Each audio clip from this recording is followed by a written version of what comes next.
Hey everyone, what's up? I got my first comment from a Christian today. It was actually from Alberta Parish. For those of you probably never seen Alberta Parish, he's your typical crazy Christian, but anyway, I'll get to the response. It was to my Fear is the Great Satan video, where I said there was an invisible monster in my closet and that people need to send me money, but here's what she said about it. Check this out. You can't compare the monster in your closet to me seeing Jesus. It's not the same thing. I saw Jesus in a vision. In addition, I met Jesus, perhaps at a coffee shop somewhere, years ago after I gave my life to him and asked him to come into my heart. Now, I kid about that, but to Alberta, and also a Scarlet Tread TV left me a good response, so thank you. You're the first positive response I got from somebody I didn't know. The only other response is from a guy I know at work who subscribed to me. So, well, thank you, both of them. Thank you, Area Robinette and Scarlet Tread TV.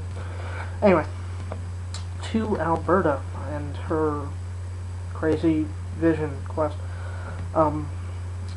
Alberta, I have no problem with you believing how you want to believe, with anybody believing how they want to believe, and I got no problem with Christians.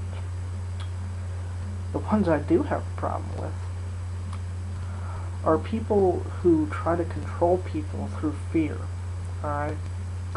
Which is what I'm saying.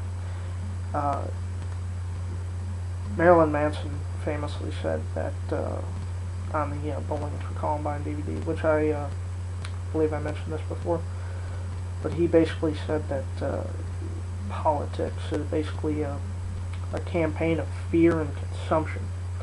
It's built around the singular idea that if you keep everyone afraid, they will consume. Now, in respect to religion, if you keep people scared enough, and then you give them this invisible product that's going to take away that fear and attach a price to it, they're going to buy it. And that's the thing I dislike and actually loathe about religion, is that it's robbing people. Religion, for thousands of years, has been used by the rich as nothing more than a tool to keep people fighting and afraid of each other. The reason, now this is for you, Alberta, this applies to you today, and it applied to your ancestors. The reason people were so scared, mainly, of black people in the 1950s and even before that, and the whole reason slavery was started, was because of religious dogma and religious people in power.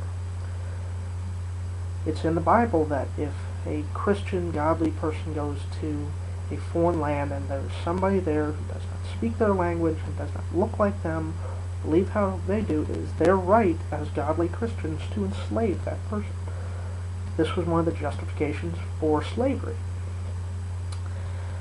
And in the 1950s, when civil rights were being stirred up, it was one of the justifications, predominantly here in the South and elsewhere, to attack and subjugate African Americans. Well, not African Americans, blacks. Sorry, because I did another video. African American is a code word that racists use mostly nowadays. But anyway, fuck it, you get the gist of what I'm saying. I hope. I've seen some of your videos, Alberta, and you seem fairly intelligent, but what I keep telling people is that no matter how intelligent people are, and I'm sure you're very intelligent, and many others who believe in Jesus are very intelligent, or at least fairly intelligent. They're smart enough to know better. When it comes to this, their IQ level goes down, alright? They instantly become children, like-minded. Well, not children, because most children are smarter than most adults, but anyway.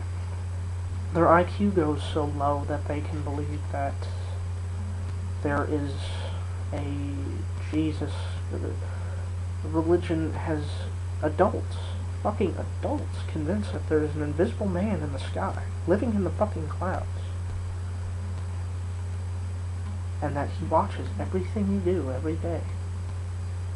And if you cross him for even an instant, because he's such a jealous and vengeful God, that he's going to send you to hell and all this shit. It saddens me to see that religion, and not just religion, but politics and many other things, have crippled us so low. If you take a good look at religion, if you research how the Bible was put together, because I can assure you, there were no there was a Matthew, Mark, Peter, Luke, John, all them, but all the Gospels about them were not written by them. They were not, the books of Matthew, Mark, Luke, and John were not written by guys named Matthew, Mark, Luke, and John. They were written by somebody who talked to somebody who claimed to have talked to them. You see what I'm saying? It'd be basically like me, it's the basic urban legend story. It's, hey, you know what happened to my sister's cousin last year? You know, my sister's friend's cousin last year? Check this out, man. It's a true story. It's not true. Now, basically, take that mentality and stretch it over a couple of thousand years, and that's the Bible. I'll tell you a little story about the Bible. You know how they interpreted many books of the Bible? How they decided what they were going to write down, what they weren't? They held up some sand in their hands. This is one of the things they did. They did many other insane things like this. They let the sand go in their hand, and whichever way the wind blew it is what they would write down. Before that, they carried it around in their heads. Alright, that's one of the things. They also sacrificed people and goats and read their entrails.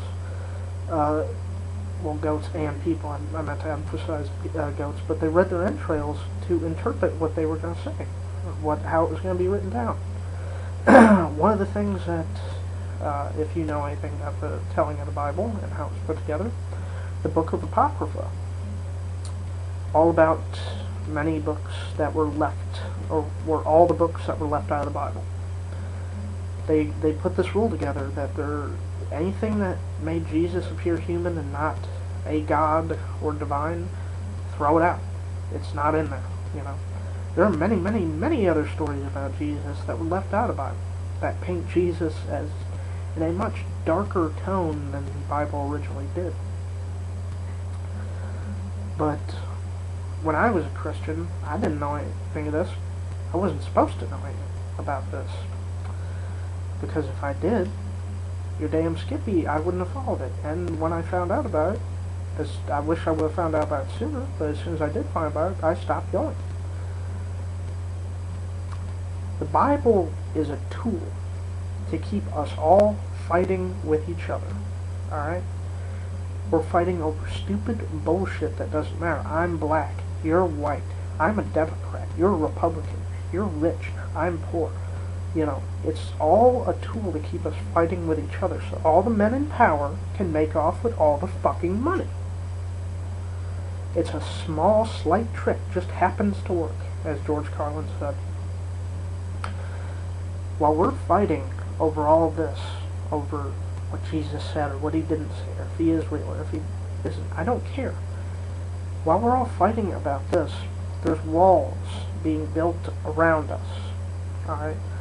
We're getting sealed up in prisons, and we don't know it. Prisons of our mind or of our bodies. Our liberties are being fucking raped and taken away and pissed on. Why? Because we're paying so much attention to the obvious and not looking beyond the obvious. But as to this, I'd like to ask you a question. If you saw Jesus in a vision, as many others have claimed to, like Joan of Arc and Joseph Smith, there's another one, what did Jesus look like? Was he the typical Charlie Manson-looking Jesus, blonde hair, blue-eyed, and everything? Because I'll tell you a secret, Jesus, if you know anything about the Bible, if you researched it, Jesus is a copy of many, many other gods who came before him. There's the Persian god Mithra, as one example. He was born on December 25th. He was crucified. He walked on water. He performed miracles. He was known as the light, the way, the lamb, the truth. Sound familiar? see, what you do is you just take the same thing, slap a different name on it. There you go. So anyway, that's all I got.